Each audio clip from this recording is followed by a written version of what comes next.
does not like fire, does it? You can just give up. I don't know if you've noticed this. You're not making much progress here, bud. Okay, the moderately stoppable man-eating spider train. Oh, you can't get me. He's been bested by the one thing he can't challenge. Basic wooden structure. Okay, he might be a little stoppable. Anyway, regardless of his threat level, it's our job to get rid of him. To do that, we must find 3 mystical eggs in various mines throughout the island. While on our quest, the game presents us with a bunch of questions. Questions about a mysterious background. Questions about the nature of this evil spider train. Questions about pickles. Just pickles. I need my pickles! Oh, this is going to be a good episode. Wrong you are, Matt Pat. This is going to be a great episode. So what secrets are lurking in the corners of the island of Aranira? All aboard the crazy train, loyal theorists, because this episode is about to go off the rails. God, why does he write these puns? Let's start with the simplest question first. What exactly is Charles? I've repeatedly called him a man-eating spider train, and if you play the game normally, yeah, that's largely what you're gonna walk away thinking. But if that's your understanding as to the true nature of Charles, then shoot dang, my friend, you are wrong. It turns out Charles isn't actually a train at all. I know that sounds crazy considering I'm talking about a nightmare fuel-injected version of Thomas the Tank Engine, but stick with me here. One of the earliest missions in the game is to unlock a chest for a man named Daryl. Inside that chest is a stone tablet that seems to be depicting people fighting off a giant spider monster. Now doesn't that sound familiar? The fact it is literally carved into a stone tablet and looks like an early caveman drawing implies the spider creatures have roamed the land of Aranirum for tens of thousands of years. It would seem to suggest that the spider and the train are 2 separate pieces, and the spider ultimately came first in a sort of twisted chicken and egg scenario. This also makes sense based on the way the island was named. The island is named Aranirum based on the word Arania, Latin for spider. So, does the train part come in? Well, to understand that, we need a bit of history about the island. Throughout the game, we learn the story of Warren Charles III, a rich tycoon that started a gold mining operation on the island. And we see evidence of his operation everywhere. Large open mine shafts, mine carts, tools, tall buildings full of essential mine-related paperwork. Ah, yes, my room dedicated to my filing cabinet. But most importantly, he brought his trains. Warren is the reason for the rails running all around the island. He needed mining trains to carry his spoils to and from the mines. In fact, when we get our first train from Eugene at the beginning of the game, you can see the Charles Mining Company logo plastered on the side. So on that note, have you ever stopped to take a look at Charles' train cabin? I understand that the answer is likely no. When a spider train is doing everything it can to eat your face, naturally you're not going to walk towards it and ask for an inspection. But if you do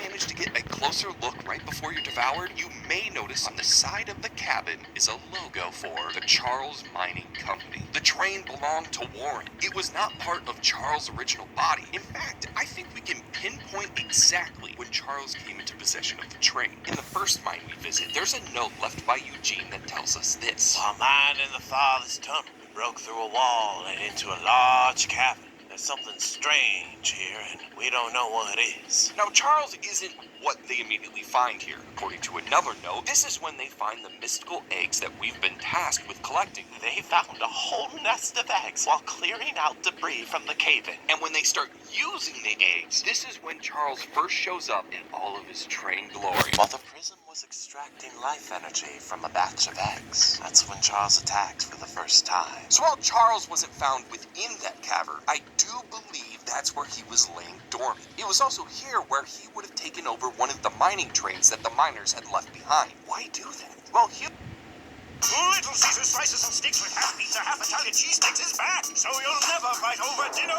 again! Wait.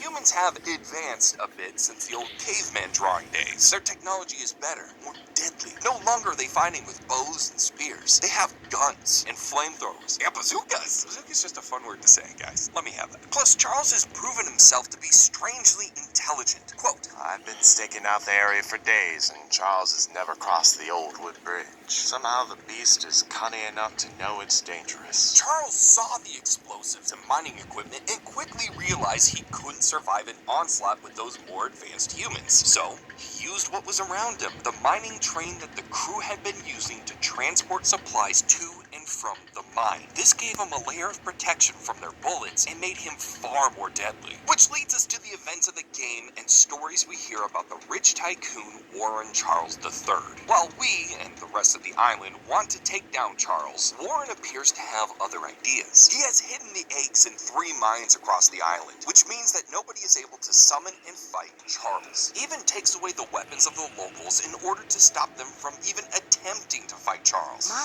late husband built a gun to help fight Charles, but Warren's goons stole the barrels and took him up to their camp. So immediately, this guy gives off strong villain vibes. But his evil deeds don't stop there. We're told in another note found on the island that he Made us bring our families to this hellhole, so we'd never need to leave or to keep information about his business practices away from the mainland. That's right, Warren is a shady businessman. Shocker. Mr. Warren never told anyone from the mainland about his mining operation here. He never even reported the cave-in. He hasn't paid us since then. Our living quarters are atrocious. Top it all off, none of us miners ever received copies of our paperwork. So, not only did he accidentally release an ancient spider demon, not only did he lure everyone away from the mainland to keep them quiet about his dirty dealings, but he also committed the biggest sin of all. He didn't issue his workers their W-2s. Now how are they going to file their taxes? Wow, thanks, Matt. Really wanted to think about tax season right now. Though, I have to ask, what did you expect from a guy with a horseshoe mustache, cowboy hat, and yellow suit? Call me crazy, but with an outfit like that, trustworthy isn't the first thing that springs to mind. Banana cowboy is what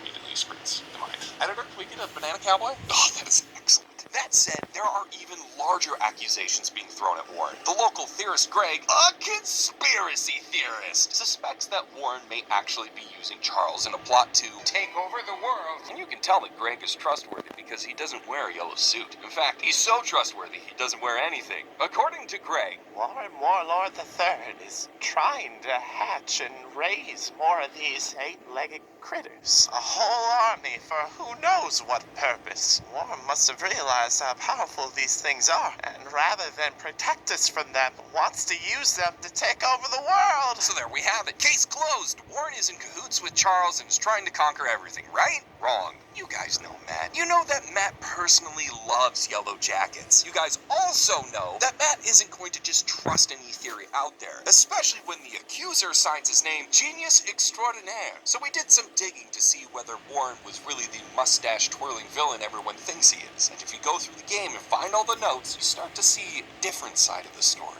A note you find in a random shack on the northeast side of the island tells us that the Charles family is rather wealthy, with lots of success in the mining industry. However, the writer goes on to say, I'm surprised he's choosing to take such a risk here. Some people have taken this to mean that Warren knew something everyone else didn't, that he knew about the eggs. If this family was so wealthy, why would he risk coming to the island just for the sake of gold? And while that certainly makes a lot of sense, it's far from the only interpretation. In fact, if you find more of the lore sprinkled across the island, you'll quickly come to learn that Warren isn't as wealthy as everyone thinks he is. During the mission for Ronnie, in the center of the island where we have to climb a series of old towers built by Warren to retrieve some paperwork, there's a note you can find that tells us we'll need to strike gold fast if we want any chance of avoiding bankruptcy. The note is written in the first person. It's from the perspective of a person who set up this mining operation, and given these towers are where important employee paperwork is filed, files that Ronnie tells us no employee ever received, it gives me reason to believe this note is from